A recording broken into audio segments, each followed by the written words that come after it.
সন্ধিয়া 6 বাজিছে আৰু মই এতিয়া বিয়া এখন খাবলৈ বুলি ওলাইছোঁ। আচলতে আবেলি বা ৰাতি বিয়া খাই মই খুব বেয়া পাওঁ, বিশেষকৈ ঠাণ্ডা দিনত। এগালমান কাপোৰ পিন্ধিব লাগে নহয়নে? আৰু এইটো সময়ত যদিও ভাত খাবলৈ বেয়া, তথাপিও কিন্তু এগালমান লৈছোঁ দেই খাবলৈ, কাৰণ যাতে আকৌ ৰাতি নাখালেও হয়। খাই বৈ ল'লোঁ।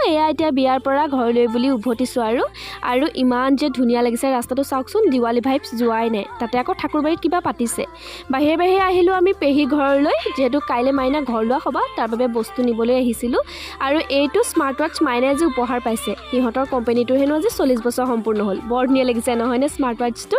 আৰু পেহীয়ে দোকান সামৰিছে, আৰু যিহেতু 8 বাজিলে বন্ধ কৰিব হ'ল। আমিও ফল মূল ল'লোঁ মেলিলোঁ, এতিয়া ঘৰলৈ বুলি যাওঁ আৰু পেহীক অপাৰেশ্যন কৰা মানুহ বুলি কোনোবাই ক'বনে বাৰু, চাওকচোন। আৰু পেহীয়ে মোক চাহ খাবলৈ জোৰ কৰিছিল, কিন্তু এগালমান ভাত খাই আহিছোঁ, কেনেকৈ বাৰু চাহ খাওঁ। বজাৰ সমাৰ কৰিলোঁ, কৰি ঘৰলৈ বুলি উভতিলোঁ। আৰু কি যে ঠাণ্ডা লাগিছে নহয়, ঘৰত আহি কাপোৰ সলোৱাই নাই।